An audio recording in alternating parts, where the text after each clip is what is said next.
Anda kembali di iNews Malam pemirsa. Kesal orang tuanya meninggal akibat COVID-19, seorang pria di Cilacap, Jawa Tengah merusak kantor rumah sakit. Polisi kemudian menangkap pria tersebut setelah menjalani isolasi mandiri.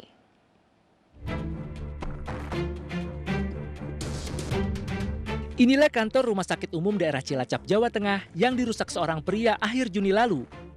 Pria berinisial JTS kesal karena orang tuanya meninggal akibat COVID-19. Pelaku kemudian diringkus polisi. Kepada polisi, pelaku mengaku emosi saat mendengar kematian ibunya. Pelaku merasa tidak langsung diberitahu pihak rumah sakit. Namun saat itu polisi tidak lantas menangkap pelaku karena pelaku juga terpapar COVID-19 dan harus diisolasi terlebih dulu. Temannya ibu saya, waktu sore saya dikabarin ibu saya kritis. Saya langsung ke rumah sakit. Pengen ketemu? Enggak, pengen tahu lu. Kok tahu-tahu ibu saya udah nggak ada. Terus kenapa ngamuk itu? Iya, Mau jadi sedih? iya. Terus sampai nyesel nggak sekarang? Menyesal saya gila. Kini tersangka harus mendekam di sel tahanan Mapolres Cilacap untuk mempertanggungjawabkan perbuatannya. Tersangka dijerat pasal berlapis dan terancam hukuman 4 tahun penjara. Dari Cilacap, Jawa Tengah, Heri Susanto, iNews melaporkan. Pemirsa, proses pemakaman jenazah yang terkonfirmasi positif COVID-19 di Batubara, Sumatera Utara ricuh. Keluarga korban histeris di pemakaman setelah melihat jenazah korban hanya ditutup dengan sehelai kain tipis.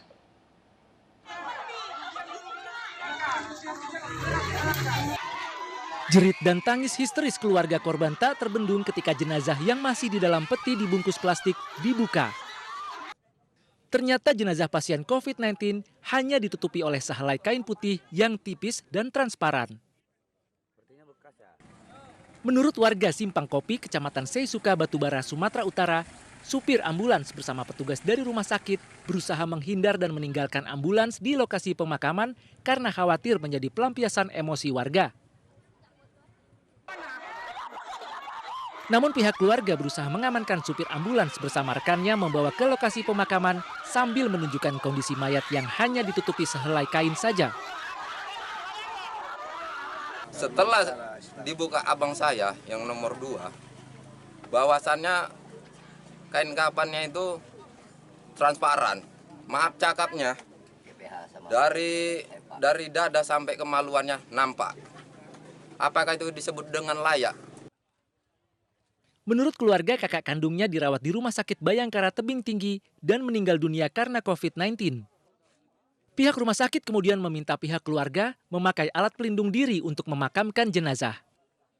Ketika dikonfirmasi, Lasma, salah satu dokter yang menangani bagian isolasi di Rumah Sakit Bayangkara, enggan untuk memberikan keterangan. Dari Batubara, Sumatera Utara, Fadri Pelka, iNews melaporkan. Pemirsa, viral di media sosial, Satgas COVID-19 membongkar tenda di kawasan camping ground Pinus Tilu, Kecamatan Pangalengan, Kabupaten Bandung, Jawa Barat. Pembongkaran ini dilakukan karena tempat tersebut kedapatan masih beroperasi di tengah pemberlakuan pembatasan kegiatan masyarakat atau PPKM.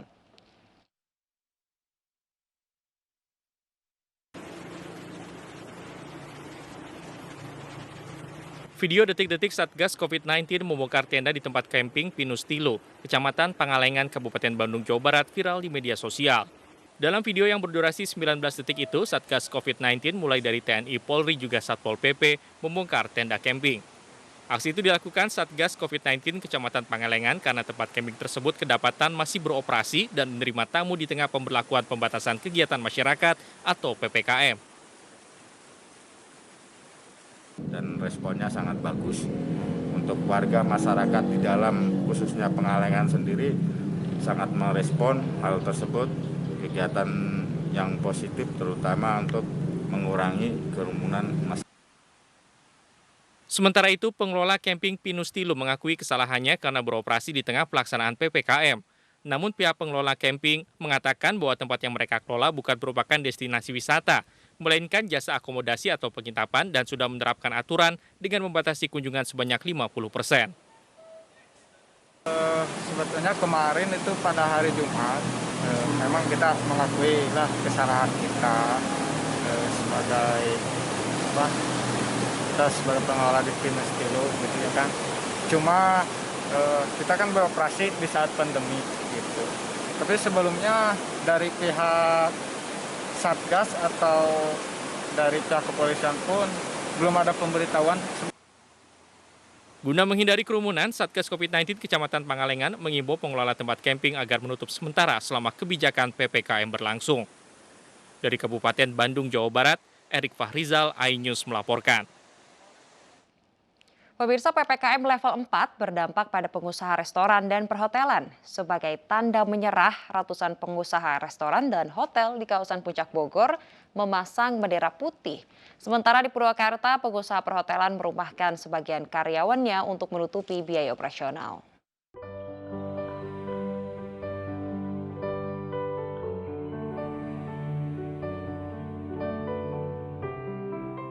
Ratusan pedagang, pemilik restoran hingga pengusaha hotel mengibarkan bendera putih di kawasan wisata Puncak Cisarua, Kabupaten Bogor. Bendera putih sebagai tanda menyerah pada PPKM yang berimbas kepada usaha mereka. Berbagai cara telah dilakukan agar tetap menghasilkan di saat pembatasan pergerakan warga, namun upaya mereka tetap tidak membuahkan hasil. Nah ini mereka udah siap, nah ini menyampaikan unek-uneknya tidak ada aksi demo, tidak ada arogansi apa, hanya menyampaikan bahwa pemasangan bendera putih menyerah gitu.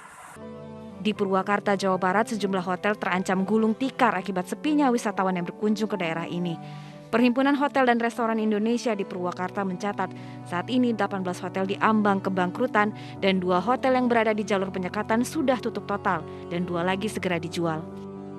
Ya kalau sekarang sih udah pasti Pak, sekarang dari mulai kemarin kebijakan yang terus menerus ya, seperti Bang Emok aja kalah Pak. Ya Bang Emok aja kalah, ini kan perpanjangan meskipun itu adalah aturan pemerintah pusat, cuman pengusaha juga harus dipikirkan.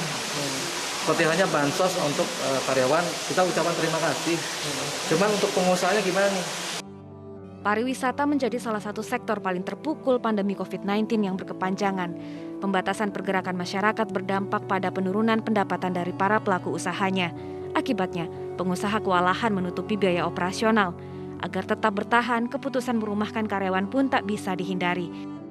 Dan bagi pengusaha pariwisata yang telah kehabisan dana, terpaksa mengambil langkah pahit, yaitu menutup usaha mereka secara permanen. Dari Bogor dan Purwakarta, Wildan Hidayat, Irwan, iNews melaporkan.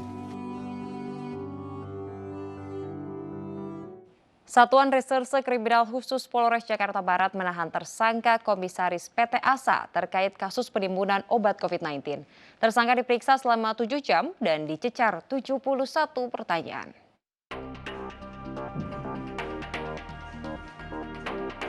Komisaris PT Asa berinisial S, tersangka kasus penimbunan obat COVID-19 ditahan di Polres Jakarta Barat setelah menjalani pemeriksaan selama 7 jam dan dicecar 71 pertanyaan oleh penyidik.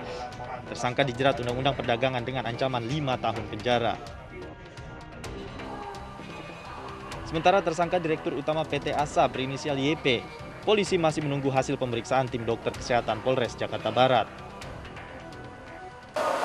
Terkait dengan penahanan, kami menerapkan pasal berlapis, namun yang lebih krusial terkait dengan pasal 107, junto pasal 29 ayat 1 Undang-Undang Nomor 7 Tahun 2014 tentang perdagangan. Sebelumnya Polda Metro Jaya meringkus 24 mafia obat terapi COVID-19 yang diperoleh secara ilegal dan dijual melampaui harga eceran tertinggi. Sindikat tersebut diketahui telah menjual sebanyak 6.964 butir serta 27 vial obat terapi COVID-19 dengan berbagai merek. Dari Jakarta, Tim Liputan iNews melaporkan. Pemirsa, adanya aksi penimbunan obat oleh para sindikat bisa jadi menjadi penyebab langkanya obat COVID-19 di pasaran. Tim penelusuran iNews pernah melaksanakan investigasi dan hasilnya obat COVID-19 sulit ditemui di pasar obat di Jakarta.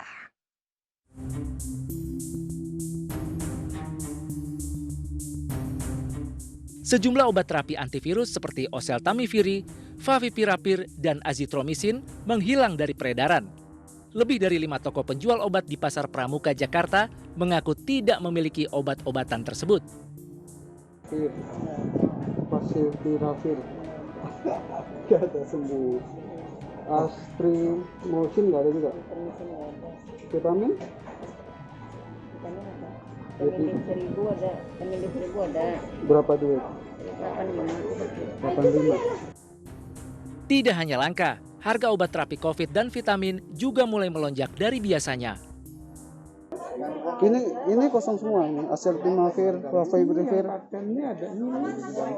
Nggak ada semua berarti. Ini 650.000. Aduh, ini obat paten nggak ada generiknya. 650.000 berapa isinya?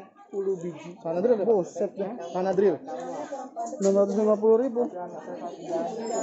Hanya Favipiravir adanya ya? Yang lainnya nggak ada. Aduh. Ini ada cuma berapa biji doang, nggak banyak. Tapi harganya ya kebangetan ya? Ini 15.000 satu. Ini 15.000 satu. Yang ini nggak ada. Pedagang mengaku sejak 1 bulan terakhir tidak ada pasokan obat terapi maupun multivitamin dari pihak distributor. Dari Jakarta, Steven Patinama, iNews melaporkan. Pemirsa, petugas mengevakuasi seorang tunawisma lanjut usia yang terpapar COVID-19. Informasi selengkapnya akan kami hadirkan usai jeda, tetaplah di iNews Malam.